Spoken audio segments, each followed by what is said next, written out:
The end of an era in Maryland politics. Good evening. This is CTV News for Monday, March 2nd. I'm Gina Barti. And I'm Patricia Valone. Glad you could join us tonight.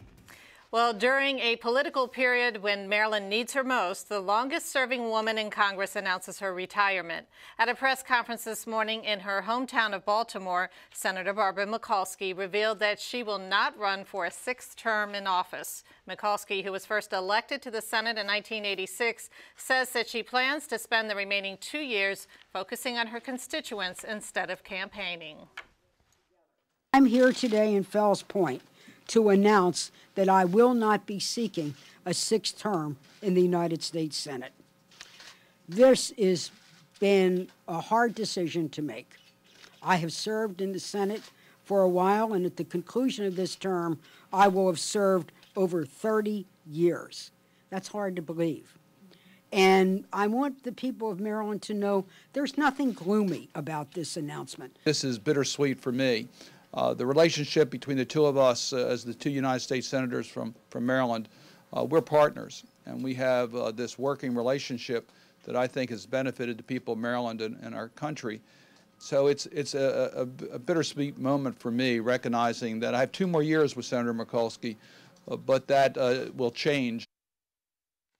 And the history-making 78-year-old is the first Democratic woman elected to the U.S. Senate on her own without filling a vacancy left by a spouse or father.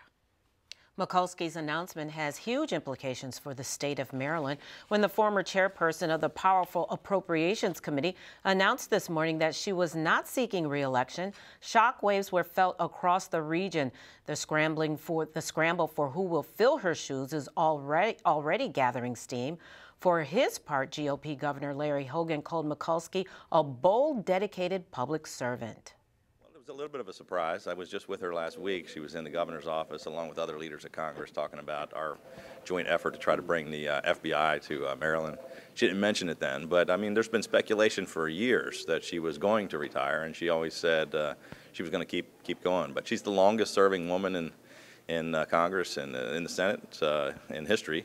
And she's represented the state for a long time, so it's a little bit of a surprise. But she certainly has worked hard in representing her state, and it's gonna really be a changed dynamic with her leaving. There are currently 7 Maryland Democrats in Congress. All will likely look at making a run for Mikulski's seat. A coalition calling for redistricting reform testifies in Annapolis this afternoon. The group called Tame the Gerrymander wants a series of bills passed that would create standards for drawing district lines. If you draw the lines in a certain way, you could put all minorities in one district, or basically limit their power. So their voting power is in one district. It gets diluted. They have less representation in the General Assembly, less representation in the U.S. Congress. We discovered that there's nothing in the state constitution that establishes any guidelines, no standards for drawing congressional districts. That means that we could have more of these. They're called paradoctals because of the way they look by a judge. And he was not able to make any changes or corrections because we have no standards. My bill takes the same standards that we use for legislative districts, which are included in the Constitution, and applies them to congressional districts. And that was Ana Sol Gutierrez, delegate. And the nonpartisan coalition includes Common Cause, the League of Women Voters, and the National Council of Jewish Women. And you're watching CTV News. I'm Patricia Valone. And I'm Gina Barti.